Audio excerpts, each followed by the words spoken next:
Amy here, and thank you so much for joining me for today's video. In this one, I am taking you to the Stitch Festival 2026. I'm going to cover what happened this year, which made it extra special, and then I'll give you a look inside the show so you can see if you'd want to go in future, and I'll show you what's inside my bag of goodies, plus some tips for how to make the most of the show if you go next year. Now, if you love chatting about patterns and fabric inspiration, give my channel a follow. I'm desperate to reach 7,000 subscribers and I need your help. But now back to the video. This is the event of the year for me, but it's actually my first time making a vlog about it. The Stitch Festival is a huge sewing and crafting show in the Business Design Centre in Islington, London. And it's a 4-day event filled with dressmaking stalls, crafting supplies, knitting and crochet, kits and tools, catwalks, art displays, talks. There's workshops you can book on for all kinds of skills and techniques. It's busy every single day too. It's a great way to meet up with old and new sewing friends in real life. I always have the best time, and this year was actually better than I could have even hoped. Even before my announcement last week, I'd been feeling so nervous to go to the show. I've been in the sewing industry for 15 years now, and I know a lot of pattern companies, fabric businesses. I know the team that run the show and more. Plus, I knew I'd see lots of people who either follow my sewing social media, know me from my days of Love Sewing magazine editor, and those who knew me from Simplicity too. And I didn't know what kind of response I was going to get because so many people were upset about the Simplicity UK business closing, and I didn't want them to feel like I had not kept them in the loop or that I'd been secretive about what was going on. Like nerves like that were making me doubt whether I should go. But in the end, I decided I wanted to see my friends and get excited about sewing again.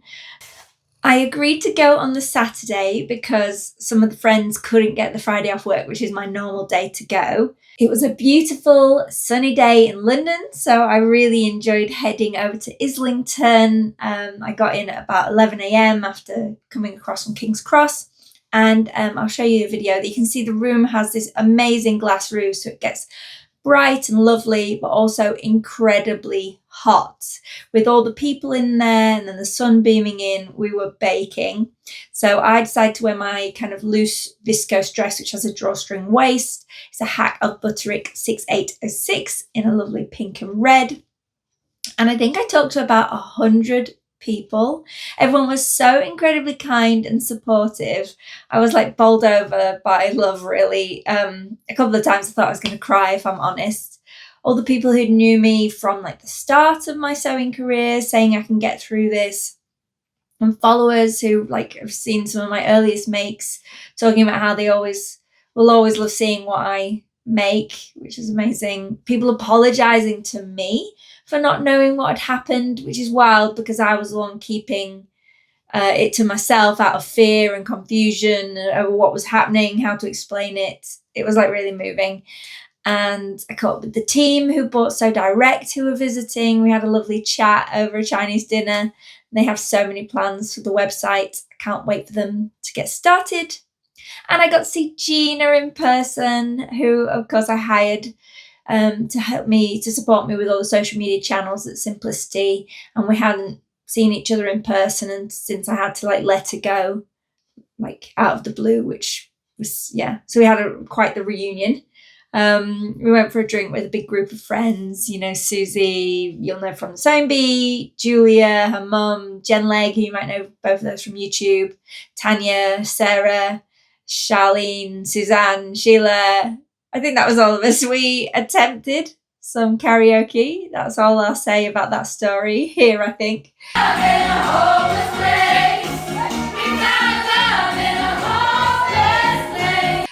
Jen might share more of that on her YouTube. Then I have to confess I had a bit of a fright when I woke up in my hotel room and someone was knocking on my door at 5:20 a.m.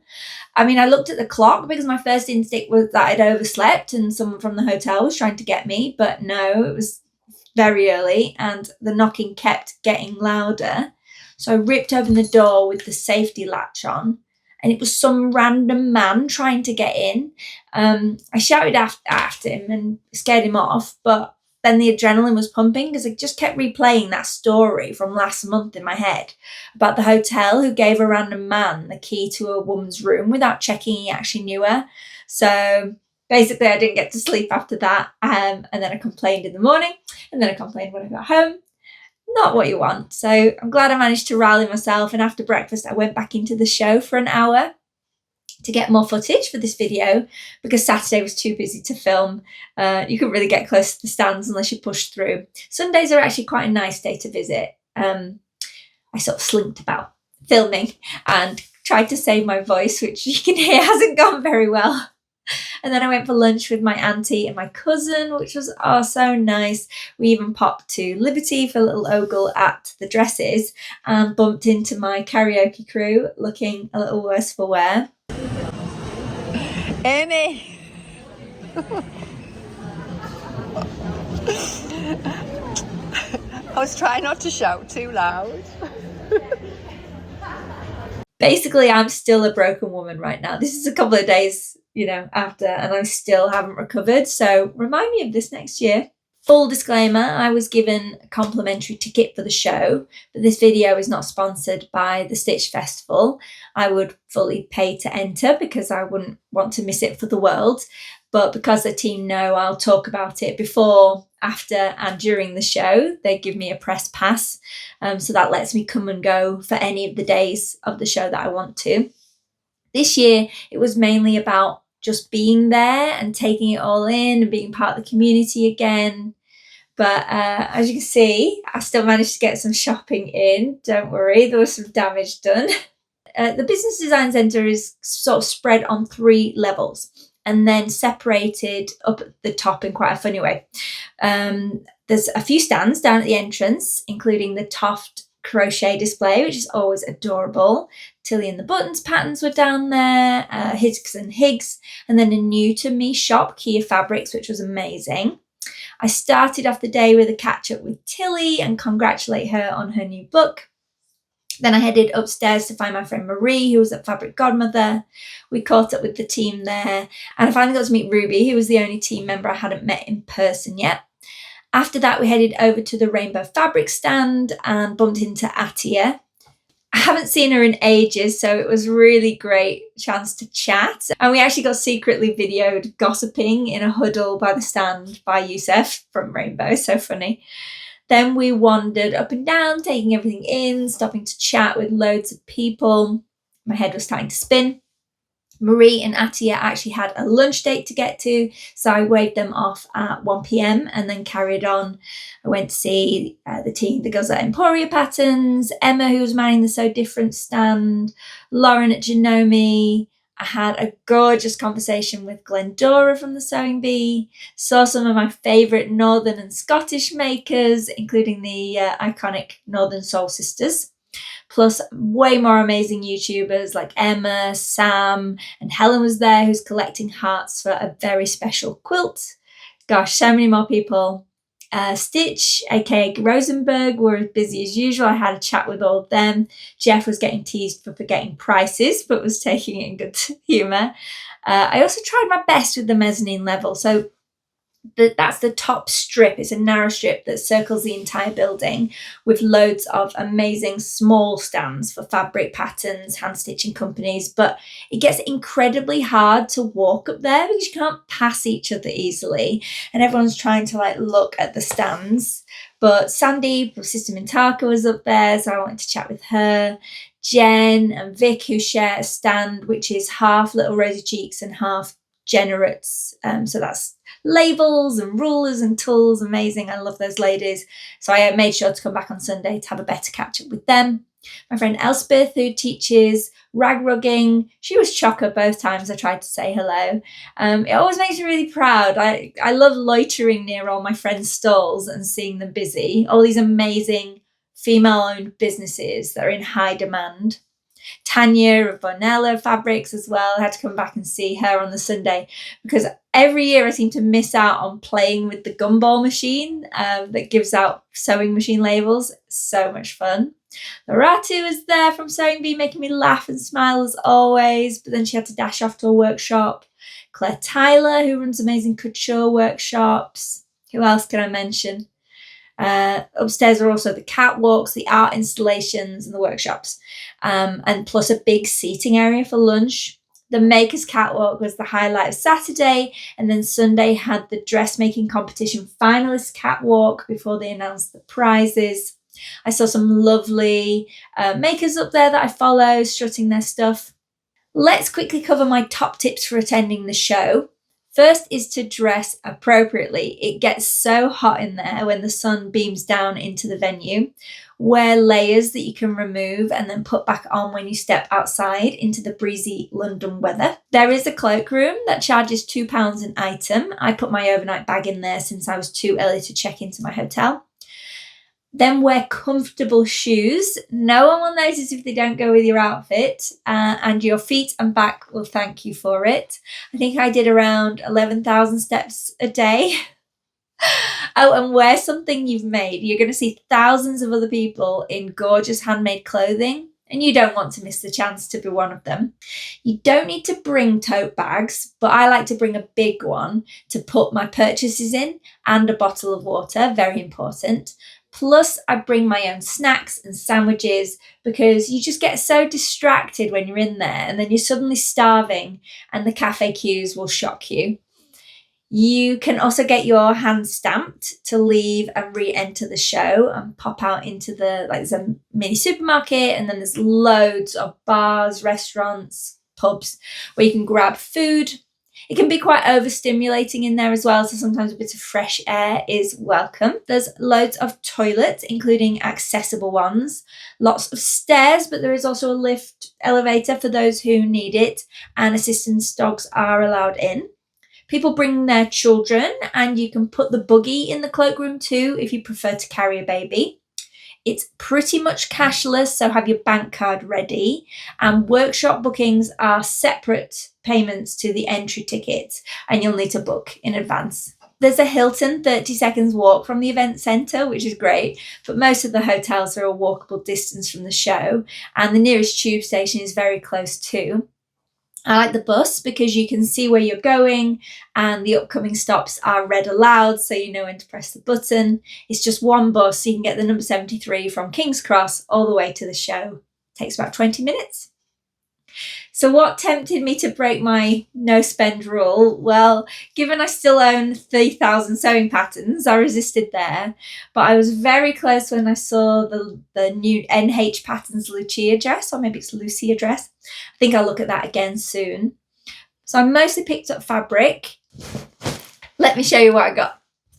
Okay, first up, at Rainbow Fabrics, I bought this amazing see-through print cotton lawn. So it's all like fish on plate. I think that's upside down because it says like poisson and the prices. There's lobsters and like sardines, and yeah, all the little labels are in blue and the nets, and then the fish are in green. I love the colours together, and it feels so nice, such a good quality cotton. Very breathable, very light. And if you notice, it's all, look at the fish, I didn't even see them. It's all a one-way design. So I ended up buying 2 meters, even though I'm probably just going to make a blouse out of it. So a one-way design, it would look silly if all the fish were on their heads. That's a good way to think about it. And yeah, probably maybe something similar to this with like longer sleeves, a nice little button neckline. I don't know, but I just couldn't leave that behind. I was actually about to step away from the stall when it caught my eye. It was like hidden under some other rolls of fabric, and I swooped in. So I think that one was that one £9 a metre, something like that. Very good. Look at the crab. A little prawns and an oyster. I'm going to be so happy when I make this up. Also from Rainbow Fabrics, I got this gingham with embroidery. That's the back. So it's a gorgeous sherbety kind of orange and pink. And if you see, this is the selvage. So it's actually a bias print gingham. So the underlying print is on the diagonal, and then the embroidery is sort of stripes and blocks across from selvage to selvage. This is actually a remnant piece, and there was 2.4 meters, but there is a join. There it is, a join in the fabric, so I'm going to have to cut around that. My cat is jumping around off camera. Apologies if you can hear her bell. But yeah, I just love the colours like that. It's slightly pink. It's like a violet-y kind of pink and orange. Like I say, sherbet colours with cream embroidery. I'm just so excited about this. Haven't fully decided what I'm going to make. Some kind of dress. I'm going to have to figure out the panel, where it's joined, and like bring it together. What are you doing, pussycat? The third and final thing I got from Rainbow Fabrics is the most amazing, almost striped palm tree print. So embroidered rows of palm trees with scallop edging on a lovely green viscose base. This one was £11 a metre, I think. Sorry, the same as the other one, both the eyelets, which is what the embroidery is called. Anything with embroidery was £11 a metre. And I'm really excited for this. It runs, can you see that's the selvage? So it does run along. So I bought 2 meters, which is going to be absolutely loads. And that's going to let me play around. I quite fancy cutting the scalloped edge so it's a hem and making some kind of tiered skirt, if I can make it work, whether that's like trim layers on top or if I can do it so that they're free floating. It got me really, it's like sparking ideas with this one. I'm so excited. It's a lovely shade of green, and then the white palm trees. It's so tropical. I've got this video coming out soon that's all about Farm Rio inspiration, because I know people love that brand as much as I do. And so I think this was giving me Farm Rio inspiration.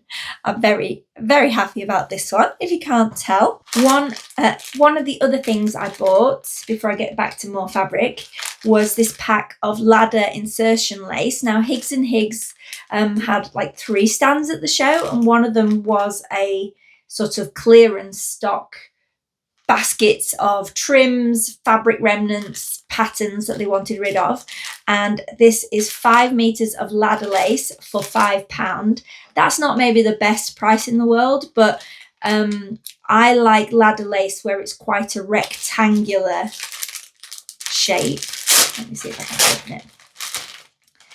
So when the lace has quite a rectangular opening, rather than, you get a lot that's very square.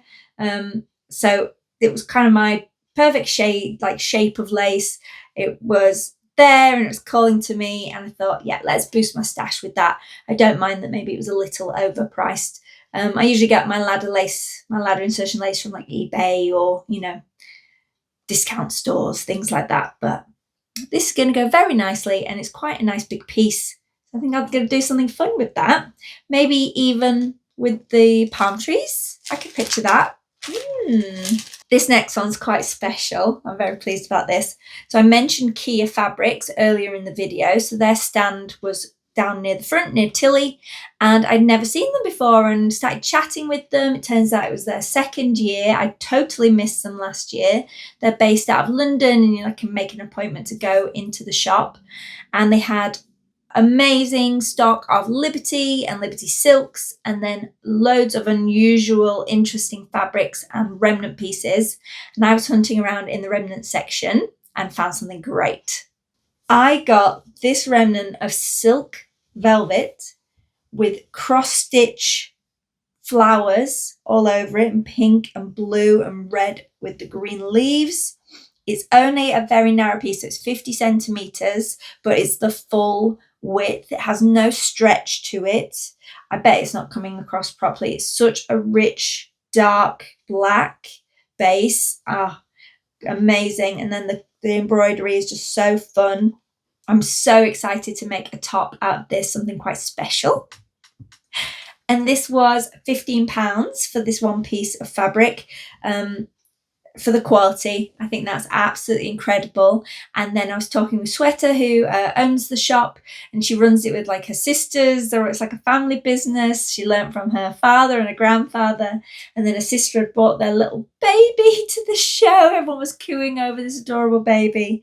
But Sweater said she would have a look for me if there was any more of this at the shop, because it seemed to be the only piece, the only remnant. But I think I can still make a top out of it. I've dropped her a message just in case, see if she holds her promise. But I think this will make a really beautiful top, like maybe either something a bit Vivienne Westwood inspired, almost like looks a bit like a corset that you could wear over a shirt. My auntie was suggesting maybe something a little bit sort of off the shoulders, boho inspired, with like elastic around the neckline that you could drop down. Oh, I'm very excited about that one. I think I just need to figure out the exact pattern choice. I'll wait and hear if there are any more pieces left, because that can make it a bit easier if there's another piece available. Last but not least, I'm a bit obsessed with like all things under the sea at the minute. And they had, Kia Fabrics again had this denim, this incredibly wide denim. So it's got quite a thick selvage print, but it's still a lot of fabric, and it's a stretch denim. But I got 1 meter of that because it's so wide. I mean, I could wear it this way as well. Look at that. Oh, I love it. Like the shells, the jellyfish. So good. Very excited to sew that one up. There's been some really amazing denim dresses like in shops and from makers, and then the fabric shops have been getting loads of amazing denim in. Haven't seen anything as good as this. It's the quality of it is so good. And you could use the reverse as well as like contrast. This was £30 a meter, so a little bit splurgy, but it feels amazing. She said it was a denim with like extra cotton in it to soften the handle. Denim is cotton, but I think a higher thread count of cotton. And I just love the print. I love the flow of it. Like I say, it's a very soft denim. And I'm either tempted to make a pair of sort of wide leg trousers out of this, because I think that could be really fun, or maybe a jumpsuit. Oh, never really seen me in a jumpsuit. Something must be happening to me. A bit out of the box for me. Or it would just make an amazing dress. The NH Lucia dress that I mentioned earlier in the video, that was made up in denim. It would look really good in this. So yeah, wait for the inspiration to strike, but this is going to be really good whenever I get around to making it. Let's address the elephant in the room. I know my stash is getting out of control. I do sew a lot, but the fact that I haven't really been sewing in January and February has slowed me down, so my stash is creaking a little bit. So I do need to get back on and make some things sooner rather than later to keep the stash flowing, make sure I'm enjoying fabrics and not just tucking them away in boxes, because I really do believe that, I own a lot of amazing fabrics. It's not like I'm crying out for more, but I did have a lot of fun picking these up. That's it for today. I hope you enjoyed visiting the Stitch Fest with me and seeing what I brought home. Give this video a like and let me know in the comments if you were at the show and what you liked best about it, or what you think about my purchases. You can even ask me a question about the show if you're unsure about attending. And happy sewing. I'll see you all soon.